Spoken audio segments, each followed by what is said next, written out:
Yo, it's Guido coming at you with a Tactics Talk, guys. Welcome back and thanks for tuning in. We've got Blackstone Clan GFLC with another of the Tier 7.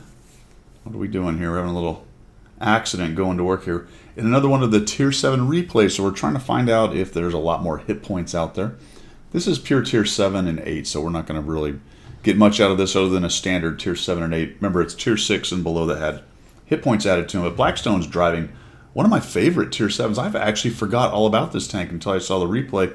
I don't know if anyone's ever sent me a replay of the 4503. This is a pretty good tank, guys. It really is. It's a bit of a cross between a Tiger 1 and a Tiger 2. The gun kind of has a Tiger 1 feel, and it kind of has a Tiger 2 hull, sort of. I mean, it's not amazing armor, but it's actually okay at Tier 7. He is facing some Tier 8s, so won't have a whole lot of trouble penning him. He sneaks up there and takes a nicely aimed shot at the turret of the Oni. Now, I do want to talk a little bit here for just a second, Blackstone, about your tube.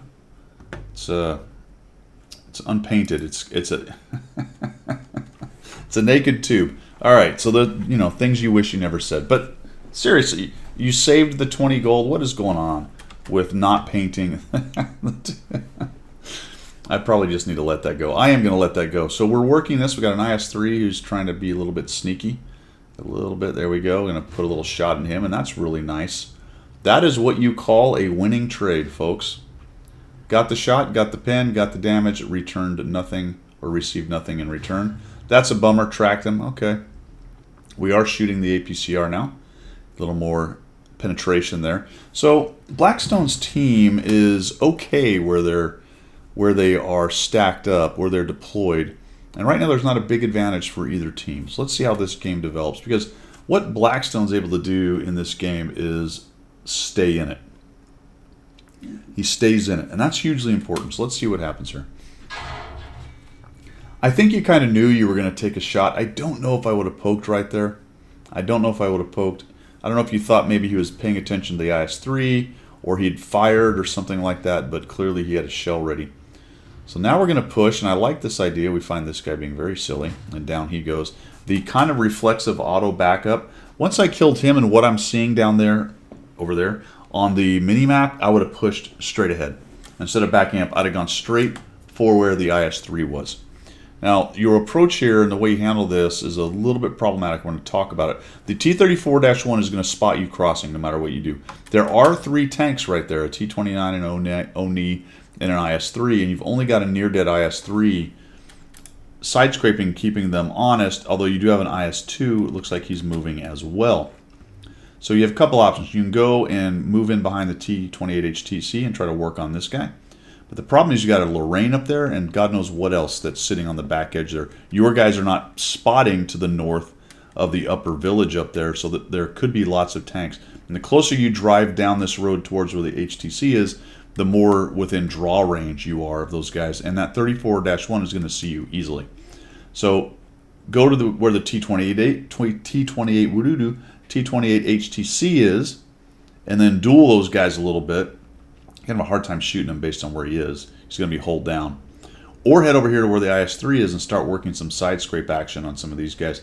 I think that's what I would have done, made a run across there. I don't know if you watched maybe a couple streams ago, it might have been last time, I took a T-57 across in the same situation on higher tier and got obliterated. So the problem with crossing is you're going to be seen, and God knows how many guns are up there. So let's see what you end up doing here. You sort of take a tweener. You drive out into the open, maybe looking for a shot on the T-34-1, and you get spotted, and then we're like, oh geez, back. I think somebody actually shoots in here, as I recall. I might have already missed it, or maybe they were shooting at the IS-2 shielded. And then we drive out again before we're really dark, and then we sort of wander with our side, and holy cow, I think I might have tried to take a poke at the Lorraine because you had a shot at him. Thank God he's not looking at us. He's busy. He's otherwise engaged, and we make it across. So that was a little bit problematic, a little bit dangerous. You got away with it. We're going to try to side scrape out here and see if we can get a shot on one of these guys. Well, there we go. Oh, and we eat 365. Now that's an issue with side scraping against HE firing big derp guns. Your side scrape, so you're exposing a usually lower number of armor, right? The side is a lot less than the front. So you're hoping to side scrape the IS-3, but the Oni is ready to go, and he puts that big derp and he drops 365 into your side, and that really hurts.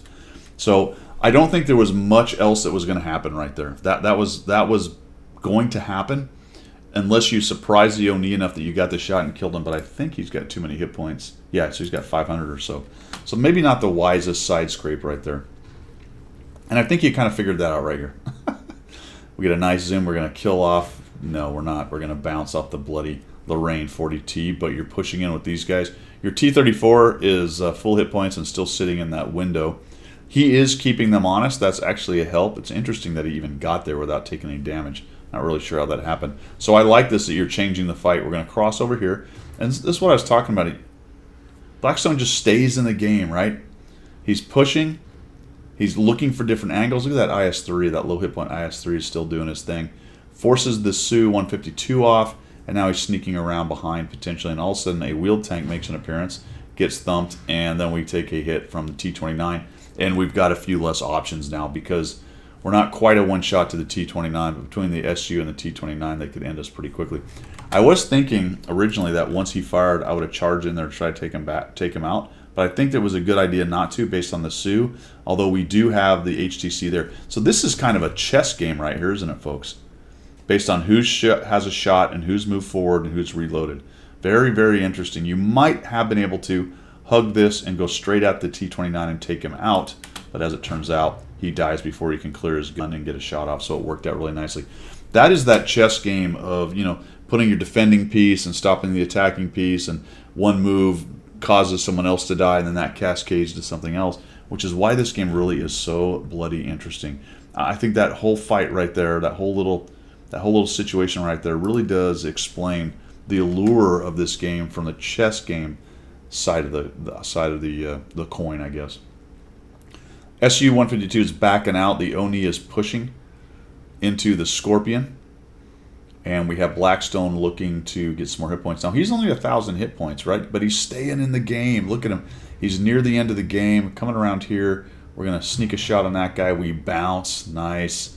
We know we're going to out-reload him. Although, that thing does reload pretty quickly. See, look how fast he did. That 122 that he is firing reloads pretty darn quickly. But not enough to survive that shot. And then the Oni.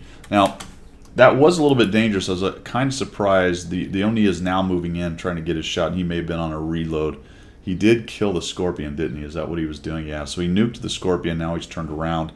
Good job. You did not want to be sandwiched between those two, so I think it was the right idea to kill this guy. Thank goodness that Oni wasn't completely reloaded. And now backing up, trying to keep him from shooting right into our side. He chooses the HTC, which is a harder target. Works out for you. HTC bounces. You do a nice job putting a shot into his side. And we're already up to 1,821. So turning what was a fairly mediocre game, because we're still in it, into a pretty darn good game. And I like what this T-28 HTC is doing. He's just getting in there to get rid of him. I think you could have pushed, cleared this rubble, and shot into his little side.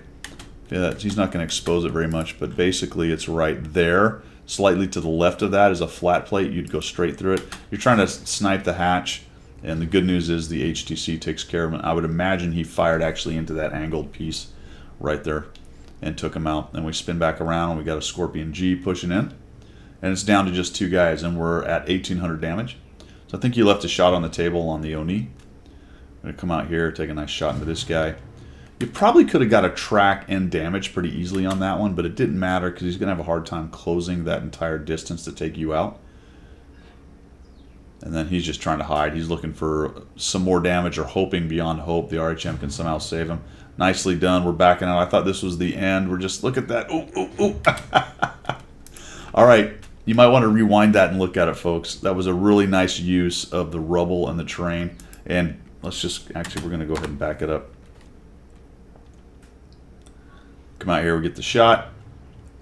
Notice how he comes back to third person just enough to kind of see what's going on. And when he comes up here, zooms in, looking for a shot. Is that guy going to come out? What's he doing? Looks like maybe he's going to push him. There we go. And then backs up or backs out enough on his camera to kind of see what the terrain is doing. I'm going to go ahead and let him just show you his camera. It's enough to just sneak around that rubble there and make that shot as difficult as possible for the Scorpion. 2,295 damage, 3 kills, finding a way to stay in the game.